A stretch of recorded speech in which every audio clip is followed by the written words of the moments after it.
watepurufungira ngo bimaze imyaka, iby'ifata nkuba cyangwa ibirinda nkuba bimaze imyaka, yego, ibyo kugira abarepresenta bafite diplome bimaze imyaka, baduhaye n'igihe baduhaye imyaka 5 ngo tube twabikoze.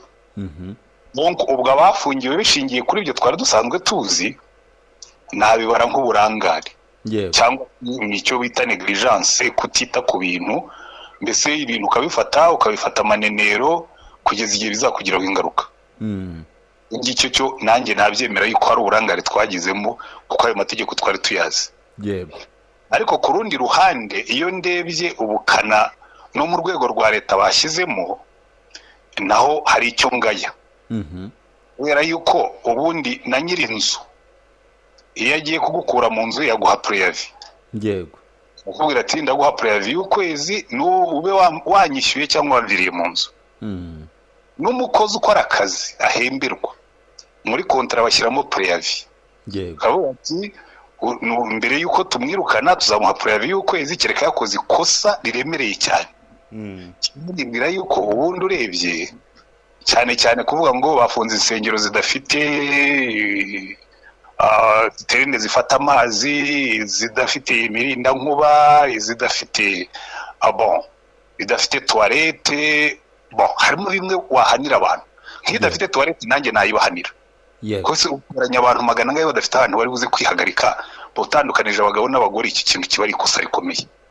Ariko kuvuga ngo muki ngo ntiwashyizeho ibigega bifata amazi, kame nta mvura igwa mu kwezi kwa 7 no kwa 8. Donc ibyo urumva hari ikintu bajya bita gutabira, gushakisha, mbese gukubita wihanukiriye. Kibaza impamvu ariko kuki umuntu agomba gukubita yihanukiriye. Mainly yuko jewe ikibazo mfitemo ni ikibazo cya leadership. Yego. Leadership yitiranya itorero n'umupastori. Kuko iyo ufunze insengero harya bamwe ngo ni 4,000. Yego, ni 4,000. Ndahamya yuko ku 4,000 by'insengero zafunzwe ntihabuza abanyarwanda miliyoni 2 bashyizwe mu gahinda kuko badashobora kujya gusenga.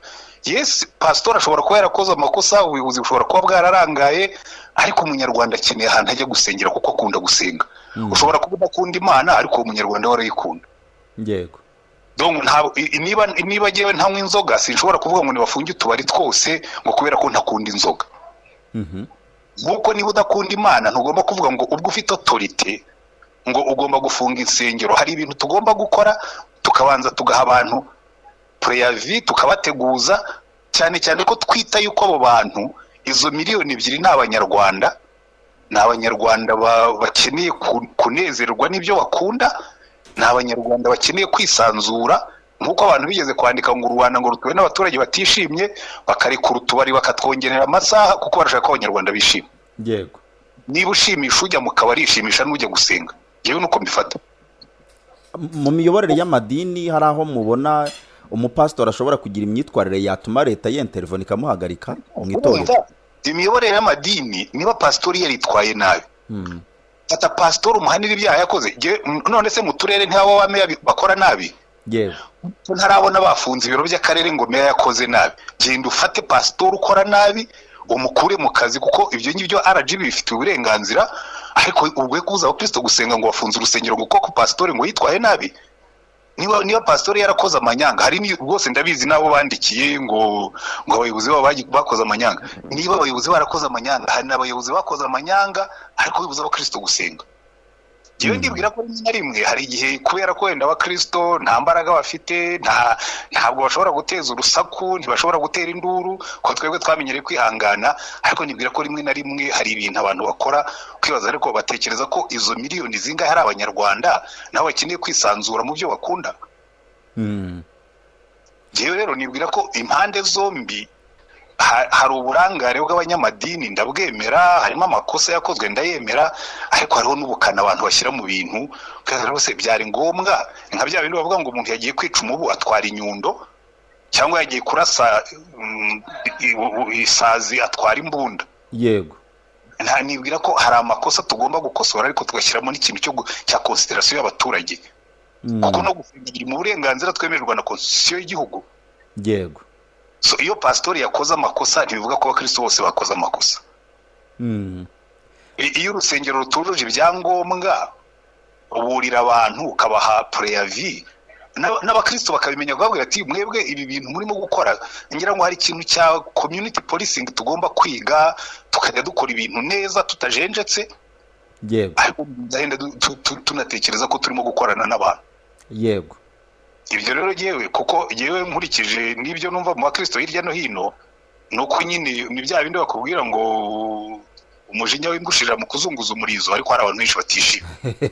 None se pastor iyi rik iyo yaba urebye iyo myaka 5 leta yari yarababwiye ko hari ibyo bagomba kuzuza insengero zimwe ntizibyuzuze abashumba bamwe ntibabyuzuze bakaba bisanze nyuma y'imyaka 5 insengero 2000 zifungiwe rimwe ntabwo byashoboka ko iyi rik nayo yaba yarabaye irresponsible wenda leta rwose reka nkubwize ukuri hari nabo twabiganira mbabwira nti rimwe na rimwe twebwe kubera ko abayobozi barike abenshi insengero zabo zizaba affected nujya kureba uzasanga ku rwego rw'igihugu abayobora rike ni cardinali na archevêque w'abanglikani ni president wenda wa presbyterie wenda n'uwo muri za DPR n'abandi izo nsengero za kera zo ziri established zifite n'ibibanza binini zifite ukuntu hari igihe tutita kuri bariya bashya barimo gugaringa no kuzamuka ko nabo barakenewe hari abantu babibutse donga abanyarwanda nabo nubwo bayobotse abantu badafite ubushobozi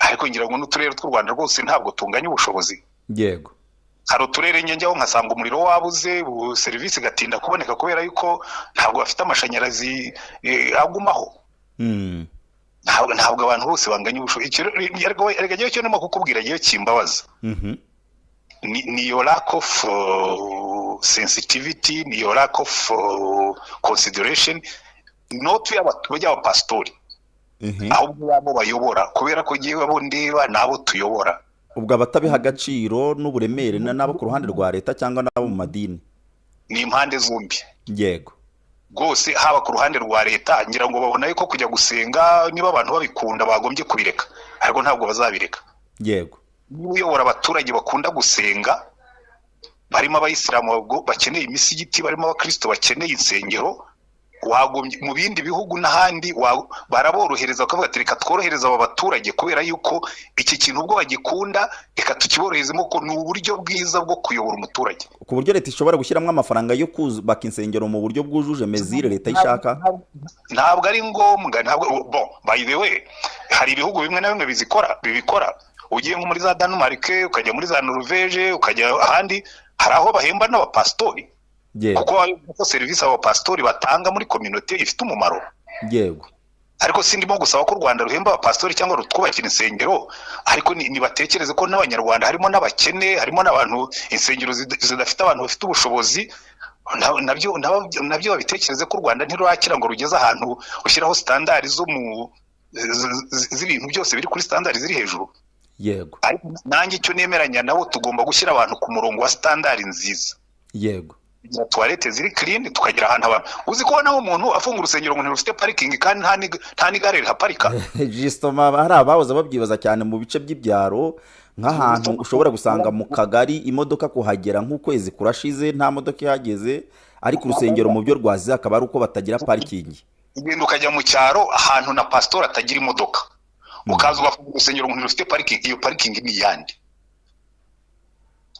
seriously harimo tugari njye ugasanga nta nubwo naho winjirira batariko muri planning abantu bareba kure mu gihe kizaza barira mu gihe kirekire reka nkubwire muri planning dututire faso igihe urusengero rwo mu cyaro abaturage baho bazaba bafite imodoka guaranteed nanjye mfite abakristo 5 baparika imodoka batubatse parking najya nibaza ukuntu umuntu aparika imodoka mu cyondo cyangwa mu byatsi yego ariko se abantu barimo baraparika ibirenge nta n'amagara hari ngo bafunze urusengero ngo ntirufite parking barangira ngo hari ikintu gikeneye sensitivity no kumvikana na policing nzima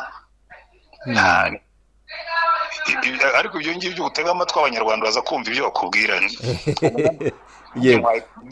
none se pastor hari ingaruka mubona bishobora kugera kuri community nyarwanda haba ku ruhande rw'ubukirisitu n'indi mirimo y'imbuto zeraga ku bakristo bajyaga mu rusengero ingaruka yego harya reka mubaze ingaruka iyo ufite abantu 2 miliyoni batishimye hari iyo si ingaruka none se izo nsengero ejo bundi yuko executive najya gushaka mituweli z'abaturage ko mbizi tujya dukora n'ibiterane byo gukorekitinga za mituweli, rwa rusengero yafunze si wazongera agasaba akakubwira ngo nimukore igiterane dukusanye mituweli kugira ngo abadafite amafaranga bashobore kubona mituweli? Ntabwo bibaho. Yego bibaho. Muri izo nsengero se nta za ECD zibamo, usanga abana batagiye kwiga babasiga ku rusengero bakajya muri nasari, ntabwo biriyo. Yego, amarerero.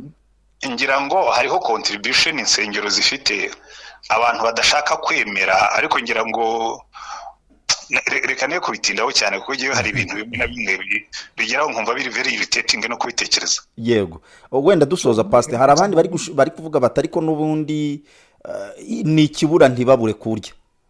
Bafunze insengero bati ni ikibura ntibabure kurya. Abandi bagashingira kuri raporo ya statistique yigeze gusohorwa ivuga ko n'ubundi umubare w'abajya mu nsengero ugenda ugabanyuka kandi communauté igakomeza kubaho as usual. Tega amatwi nkubwire. Yego.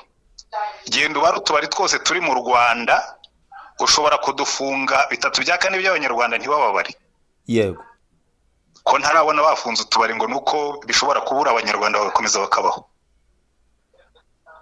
Ibibuga by'imipira byose ubifunze nta munyarwanda wakwicwa n'inzara, ko ntarabona babifunze. Donc hari ibintu abantu bajyamo kubera ko wenda bafite ijwi riranguruye nk'iryanyu ry'abanyamakuru. Yego. Waba udakunda ibintu by'Imana utidahera n'ubundi bire ntacyo bimaze, ariko fine ko ntacyo bimaze se babifungiye iki? Babiretse nyine bikagumaho bikazifunga ubwabyo. Ariko nta mpamvu za politike communauté wenda ishobora guhishwa kubwo kuyirinda kubw'ineza yayo, ariko arizo zigambiriwe wenda babona ko mu nsengero hashobora kuba hari ikindi kibazo kinyuranye n'ukwemera kwejo hazaza igihugu gikeneyemo societe yacyo. Okay, ibyo ngibyo ubikoze. Yego. Nubundi byigeze kubaho muri za system communiste bagafunga insengero bagatoteza abakristo, ariko ndumva mu Rwanda constitution yacu suko ikoze. Yego. Donc uramutse urimo kwica constitution kubera objectives wagombye kwanza ukayihindura hanyuma ukabona kubikora. Yego. Byaba ari anti constitutional. Ntabwo ibyo ngibyo sinanabyemeza ko ariyo byo byihishe inyuma, ariko ubwo babikoze barabikoze. Nawe kumbaza ngo niba hari ingaruka bifite, cyonyine niba miliyoni 2 z'abantu batishimye niyo nayo ni ingaruka. Yego. Insengero zafungiwe hamwe n'ubutayi, ariko pastor nabwo nari nibagiye kukibaza icy'ubutayi cyo hari hanashize iminsi wumva hari ibibazo by'abari kugwayo, by'abari kujyayo bakica akazi, ababihinduye akazi ahubwo ubutayi ari byo. Ibyo byo kuki abantu bahitamo kuva mu nsengero bakajya mu butayu? Abagiye by'ubutayu byose nta defense ndi bufate kuko ntabwo ubutayu buri muri constitution y'u Rwanda. Yego. Nta nubwo ubutayu buri mu murongo w'amatorero. Iyo ufunze ubutayu nakubwira ni fine, ngewe nta kibazo mfitemo kufunga ubutayu, umuntu nagenda ajya asengera iwe mu rugo, nta tegeko ribihana kuko Imana ntituye mu gisambu, ntabwo ari agasimba. Yego. Ibyo ubutayu byo rwose bawufunze ntabwo nabitindaho cyane. Yego. Kuko ufunze ubutayu abanyarwanda babo bangamiye ntabwo barenze 10,000. Ariko ubu bangamiye nka 1/6 cy'abatuye igihugu. Ntabwo tugomba gushyira ibintu muri proportion, ntitwitiranye ibintu, kuko kumbwira ngo ubutayu ngo buberamo ibibazo, ahatabera ibibazo se mu kabari no hatabera ibibazo. Ko narabona tubarize kandi abantu barwanira bakabari bakica. Ariko mu tubari uretse ko abantu batabyibuka, ariko hari hashize nk'umwaka bagerageje gushyiraho amategeko, bavuga ko utubari dukingura saa 7, bakavuga ko tugomba kuba dufite sound proof, ntabwo bagomba kurenza saa 7 z'ijoro. Umuntu yatekereza muri uwo murongo akavuga ko wenda n'utubari natwo twari twarebweho. Makuru Karame. Ntabwo wafunga urusengero ngo pastor akoma amashyi avuge ngo mwakoze. Yego. Nemera amakosa twagize wenda yo kwirengagiza bimwe mu byo twari twasabwe. Ariko ngaya n'uburyo byakozwe rwose ibyo ngibyo byo ntabwo iyo brutality ntabwo ari izatuma abaturage bamererwa neza, kuko hari ibintu bimwe rwose nanjye nemera ko ushobora gufunga insengero. Yego. Nanjye unjyanye hari izo nafunga. Kuko ngira ngo kubw'inyungu z'abanyarwanda byaba byiza abantu babikoze iteka ryose bashyizemo takiti ntibashyiremo umugaga, kuko iyo ushyizemo umugaga bituma abantu bavuga ngo ibi bintu byakozwe mu gitugu. Yego. Kandi ngira ngo ntabwo ari bene ubwo buyobozi twifuza. Yego. Pasiteri Antoine Rutayisire, reka tubashimire ku mwanya muduhaye. Murakoze. Yego, nitwe bagushima. Mama Kazungu. Erega ndi hano. Inka yanjye uziko tuzajya mu ijuru tukagusiga ukiri kwitegura. Ariko nawe rwose nagiye gutangiza umubyizi mu murima ko nsanga wasoje kwitegura. Ye baba we, aho kwita rwiyemeza mirimo uziko tuzajya tukwita rwiyemeza